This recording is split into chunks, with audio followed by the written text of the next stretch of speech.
Welcome to మన saving ideas. ఎవరైతే మన ఛానల్ చూస్తూ ఫైనాన్షియల్గా సెటిల్ అవ్వాలనుకుంటున్నారో మీరు ఆ గోల్ని వీలైనంత త్వరగా అచీవ్ చేయాలని నేను మనస్ఫూర్తిగా కోరుకుంటున్నాను. వన్ ఆఫ్ మన వ్యూవర్స్ అడిగింది 10,000 శాలరీ వస్తుంది, బట్ 50,000 అప్పులు ఉన్నాయి, ఎలా తీర్చాలని చెప్పి. సో ఎప్పుడైనా కానీ మనకు అప్పులు లేకుండా ఉంటేనే మనం సేవింగ్స్ అయినా ఇన్వెస్ట్మెంట్ అయినా చేయగలం. కాబట్టి ఎవరికైతే అప్పులు ఉంటాయో ముందు మీరు అప్పులు తీర్చుకోవడానికి ట్రై చేయండి. ఆ తర్వాత సేవింగ్స్ ఇన్వెస్ట్మెంట్ ప్లాన్ చేసుకోండి. కాబట్టి ఎవరికైతే అప్పులు ఉంటాయో ఆ అప్పుల్ని తీర్చుకోవాలి అంటే మనం 2 ways ట్రై చేయొచ్చు. అది ఏంటి అండ్ అప్పులు లేకుండా ఉండాలంటే ఏం చేయాలి అన్నది ఈ వీడియోలో డిస్కస్ చేద్దాం. తప్పకుండా ఇది అందరికీ యూజ్ అవుతుంది. ఎవరొకరు ఏదో ఒక అప్పులు చేస్తుంటారు కాబట్టి ఇకపైన అప్పులు లేకుండా ఉండడానికి ఉంటే వాటిని కొంచెం త్వరగా క్లియర్ చేసుకోవాలంటే ఏం ఫాలో అవ్వాలి, దాని తర్వాత మనం సేవింగ్స్ ఇన్వెస్ట్మెంట్ చేసుకోవచ్చు అనమాట. అందుకంటే ముందు మన ఛానల్ కనుక ఇంకెవరైనా సబ్స్క్రైబ్ చేయలేదు, మీకు వీడియోస్ నచ్చుతున్నాయంటే కనుక ఈ వీడియోని ఒక లైక్ చేయండి. ఇంకా ఎవరికైతే యూజ్ ఉందో వాళ్ళ వరకు రీచ్ అవుతుంది. సో అండ్ మీకు వీడియో నచ్చుతుందంటే కనుక ఛానల్ ప్లీజ్ సబ్స్క్రైబ్ చేసుకోండి. సో ఫస్ట్ ఏంటి అంటే అప్పులు ఉన్న వెంటనే మనం ఫస్ట్ పానిక్ అయితే అవ్వకూడదు. ఆబ్వియస్గా ఎవరికైనా బాధ ఉంటుంది, ఎక్కువ అప్పులు వడ్డీలు పెరిగిపోతున్నాయి అంటే. కాకపోతే ఒక్కటి ఏంటంటే అలానే మనం బాధపడిపోయి భయపడిపోయినంత మాత్రాన అవైతే తీరవు. మన అప్పు తీరాలి అంటే డబ్బు కడితేనే తీరుతుంది. కాబట్టి ఫస్ట్ అయితే భయపడి మనము ఇంకా ఎక్కువ వడ్డీకి తెచ్చి, అంటే ఇప్పుడు మన అప్పు తీసుకున్న వాళ్ళు ఫోర్స్ చేస్తున్నారు అనుకోండి, ఆ అప్పు తీర్చడం కోసం వేరే వాళ్ళ దగ్గర మళ్ళీ ఎక్కువ వడ్డీకి తీర్చేసి భయపడిపోయి వాళ్ళ దగ్గర కట్టడం వల్ల ఇంకా మనం అప్పుల పాలు అవుతాం తప్ప దాన్ని అయితే తీర్చుకోలేము. ఇప్పుడు అప్పు ఇచ్చిన వాళ్ళైనా సరే మళ్ళీ నెక్స్ట్ అదే రిపీట్ చేస్తారన్నమాట. లేదు అంటే ఏదో ఒకటి చేసేసుకోవడము, అప్పులు కట్లకి ఇలాంటివి చేసుకోకూడదు. సో ఫస్ట్ ఆఫ్ ఆల్ అప్పు ఎందుకైంది అని చెప్పి కొంచెం ప్రశాంతంగా ఆలోచించడానికి అయితే ట్రై చేయండి. నెక్స్ట్ టైం రిపీట్ అవ్వకుండా ఉండడం కోసం అయితే ట్రై చేసుకోవాలి. ఫస్ట్ వచ్చేసరికి మన ఈ చిన్న జీతంతో మన పెద్ద అప్పులు తీర్చాలి అంటే డెఫినెట్గా టైం అయితే పడుతుంది. ఆ పాయింట్ని మనం అందరం గుర్తుపెట్టుకోవాలి. సో అప్పు చేసే ముందే మనం ఈ అప్పు తీర్చగలమా లేదా, మనకు వస్తున్న శాలరీకి మనం చేస్తున్న అప్పు రీజనా కాదా, అప్పు చేస్తున్న రీజన్ కూడా కరెక్ట్గా ఉందా లేదా అని తెలుసుకోవాలి. బట్ కొన్ని సిచ్యువేషన్స్ వల్ల మనం అప్పు చేయాల్సిన ఉంటే, అంటే ఒక మంచి రీజన్తో అప్పు చేయాల్సిన వస్తే కనుక ఖచ్చితంగా అప్పు తీరడానికి టైం పడుతుంది అని అయితే గుర్తుపెట్టుకోవాలి. కాబట్టి ఎప్పుడైతే మనం టైం పడుతుంది పర్లేదు అనుకుంటామో అప్పుడు కొంచెం భయపడము, దానికి తగ్గట్టు ప్లానింగ్ చేసుకోవాలి. ఎందుకంటే మన వచ్చే శాలరీ కంటే అప్పు అన్నది కూడా ఎప్పుడు కూడా ఎక్కువ ఉండకూడదు. ఈ కేసులో చూస్తే మన శాలరీ కంటే అప్పు అన్నది 5 times ఉంది. అంటే మనకి మంత్లీ వస్తుంది 10,000 అయితే దాన్ని 5 times చేస్తే 50,000 అప్పు ఉన్నట్టు. కాబట్టి మనకు వస్తున్న శాలరీకి తగ్గట్టుగా మన అప్పులు కూడా ఉండేటట్టు చూసుకోవాలి. అండ్ మోర్ ఓవర్ ఇక్కడ 10,000 అంటే తక్కువ ఎక్కువ అని కూడా కాదు. సో మనం ఉంటున్న సిచ్యువేషన్స్ బట్టి, ఏరియాని బట్టి ప్రతి ఒక్క రూపాయి కౌంటే అన్నమాట. ఏది తక్కువ కాదు, ఏది ఎక్కువ కూడా కాదు. సో అలాగే అప్పు తప్పనిసరి అనుకుంటేనే చేయాలి. మ్యాక్సిమం అప్పులు అన్నవి అవాయిడ్ చేయాలి.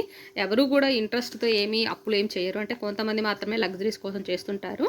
సో ఎప్పుడైనా కానీ ఎక్కువ ఇంట్రెస్ట్ ఇచ్చే వాళ్ళ దగ్గర అప్పు చేయకూడదు. క్రెడిట్ కార్డ్స్ యూజ్ చేయకూడదు, ఎందుకంటే హై ఇంట్రెస్ట్ అవాయిడ్ ఎక్కువ తీసుకుంటారనమాట. అండ్ అలాగే స్టాక్స్ కోసము, బెట్టింగ్ యాప్స్లో పెట్టడం కోసము, లగ్జరీ ఐటమ్స్ కోసము, ఇలాంటి వాటి కోసం ఎవరైనా అప్పులు చేస్తుంటే కనుక అలాంటి వాటి కోసం అస్సలు అప్పులు చేయకండి.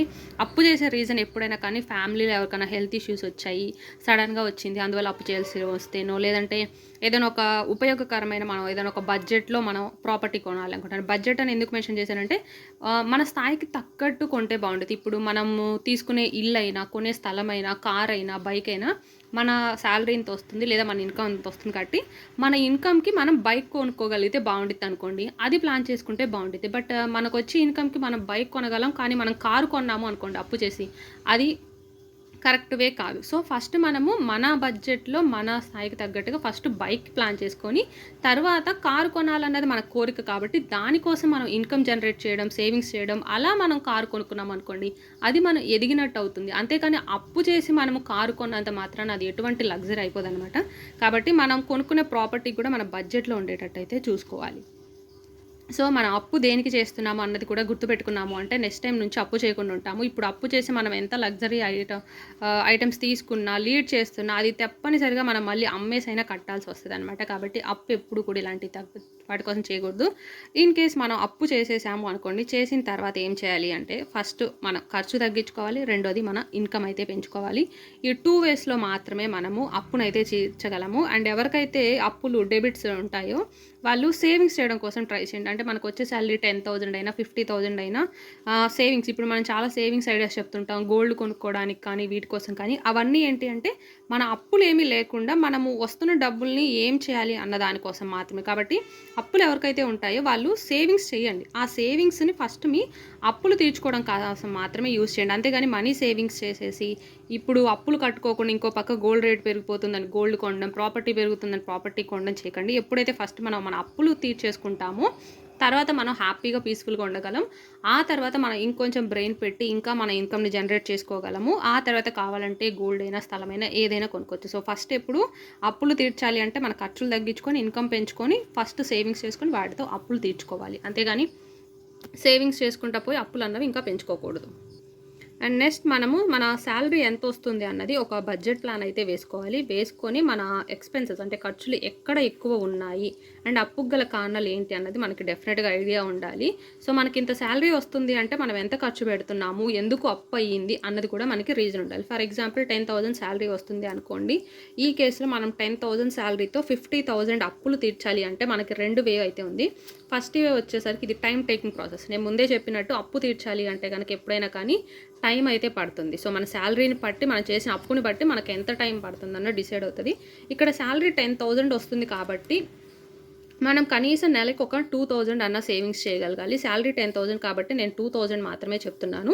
ఈ 10,000 శాలరీ ఎక్స్పెన్సెస్ ఏంటి అని చెప్పి మనకి వ్యూవర్ చెప్పలేదు. బట్ నేను అనుకోవడం 10,000 శాలరీలో సర్వే అవుతున్నారు కాబట్టి మోస్ట్లీ సిటీ ఏరియా కాకపోయి ఉండొచ్చు అండ్ మీది ఓన్ హౌస్ అయి ఉంటుందని అనుకుంటున్నాను. ఎందుకంటే ప్రజెంట్ సిచ్యువేషన్లో నిజంగా 10,000తో సర్వే అవ్వడం చాలా కష్టం. కాబట్టి మోస్ట్ ప్రాబబ్లీ 10,000 శాలరీ ఉన్న వాళ్ళు డెఫినెట్గా మీరు ఇకపైన కొంచెం కాన్సన్ట్రేషన్ చేసి ఇంకా ఎక్కువ శాలరీ రావడం కోసం మీరు ఏం చేయగలరు అని చెప్పి డెఫినెట్గా థింక్ చేయాలి. కాబట్టి 10,000 శాలరీ ఉన్న వాళ్ళు అట్లీస్ట్ 2,000 అన్న సేవింగ్స్ అన్నవి మంత్లీ మీరు చేయగలిగితేనే అప్పులు తీర్చుకోగలరు. అది కూడా మీకు డెఫినెట్గా 2 years పడుతుంది. ఎందుకంటే మీరు మంత్లీ 2,000 సేవింగ్స్ చేయగలిగితే ఇయర్ మొత్తానికి 24,000 చేయగలరు. ఇంకెక్కడన్నా మీకు ఖర్చులు తగ్గించుకొని ఇంకేదో ఒక విధంగా ఇంకొక 1,000 కూడా మీరు ఇయర్ ఎండ్ లోపు సేవింగ్స్ చేయగలిగితే ఇయర్కి మీరు 25,000 సేవింగ్ చేయగలుగుతారు.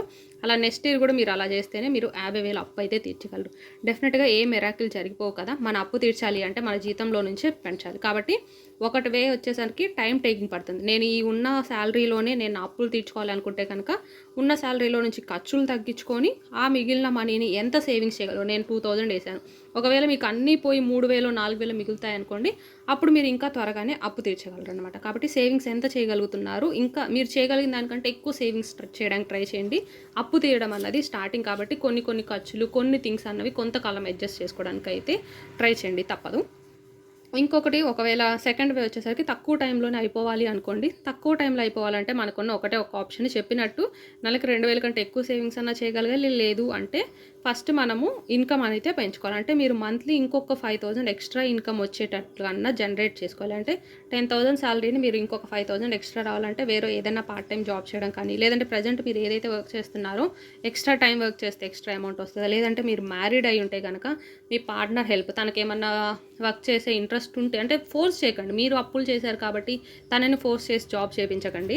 తనకి ఇంట్రెస్ట్ ఉందేమో కనుక్కోండి. మీ వైఫ్కి కనుక తనకి ఇంట్రెస్ట్ ఉంది అంటే తను బయటకు వెళ్ళి చేయాలనుకుంటున్నారా, లేదంటే ఇంట్లో నుండి ఏమైనా చేయాలనుకుంటున్నారా ఒకసారి అడిగి తనకు ఓకే అంటే తన హెల్ప్ తీసుకోండి. లేదు మ్యారేజ్ అవ్వలేదు, లేదా ఫ్యామిలీలో ఇంకా ఉన్నారనుకోండి, మీ పిల్లలు ఆల్రెడీ డిగ్రీ అయిపోయి బీటెక్ ఇట్లా, లేదంటే ఫైనల్ ఇయర్లో ఉన్న వాళ్ళు ఆల్రెడీ ఎడ్యుకేషన్ కంప్లీట్ అయిన వాళ్ళైతే కనుక వాళ్ళకి చెప్పండి, పిల్లలకి ఈ రీజన్ కోసం కొంచెం అప్పులు అయ్యాయి, సపోర్ట్ కావాలని చెప్పి. పిల్లలకి కూడా బాధ్యతలు అన్నవి తెలియాలి కాబట్టి వాళ్ళకి కూడా చెప్పారు అంటే వాళ్ళు కూడా కనీసం ఏదో ఒక పార్ట్ టైం జాబ్ చేసి మీ అప్పులు తీయడానికి ట్రై చేస్తారు.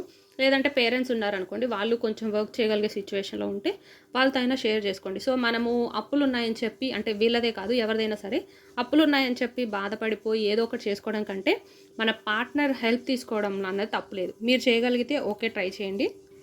మీ సైడ్ నుంచి ఇంకా మీకు ఎక్స్ట్రా ఇన్కమ్ వచ్చేది ఏది మీరు ప్రజెంట్ చేయలేని సిచ్యువేషన్లో ఉంది, బట్ అప్పులు తీర్చాల్సిన టైం అయితే తక్కువ ఉంది అంటే కనుక డెఫినెట్గా మీరు మీ పార్ట్నర్ సపోర్ట్ తీసుకోండి. అంతేకంటే కానీ ఎక్కువ ఇంట్రెస్ట్ ఇచ్చే వాళ్ళ దగ్గర మళ్ళీ అప్పులకి అయితే చేయకండి. సో అట్లా కనుక ట్రై చేసి మీరు అట్లీస్ట్ 5,000 మంత్లీ పార్ట్ టైం ద్వారా కానీ ఎవరొకళ్ళ సపోర్ట్ వల్ల కనుక ట్రై చేశారంటే హ్యాపీగా ఈ రెండులోపు 60,000 అయితే మీ దగ్గర సేవింగ్స్ ఉంటాయి. దాంట్లో 50,000 పోయినా 10,000 సేవింగ్స్ మిగులుతాయి అనమాట. సో ఇలా అప్పులు ఉన్న వాళ్ళు ప్లాన్ చేసుకొని నెక్స్ట్ టైం నుంచి ఆ అప్పులు అవ్వకుండా ఉండడం కోసం కూడా అప్పులు తీరిన వెంటనే ప్లాన్ చేసుకోండి. ఇకపైన ఖర్చులు తగ్గించుకుంటా, లేదా మీ పార్ట్నర్ సపోర్ట్ తీసుకుంటా, లేదా మీరైనా ఎక్స్ట్రా ఇన్కమ్ జనరేట్ చేసుకోవడానికి, లేదంటే అనవసరమైన ఖర్చులు తగ్గించుకోవడానికి అయితే డెఫినెట్గా ట్రై చేయాలి. ఇది వీడియో మీకు నచ్చింది అనుకుంటున్నాను. నచ్చితే కనుక వీడియోని లైక్ చేయండి, ప్లీజ్ షేర్ చేయండి అండ్ సబ్స్క్రైబ్ చేయండి. Thanks for watching.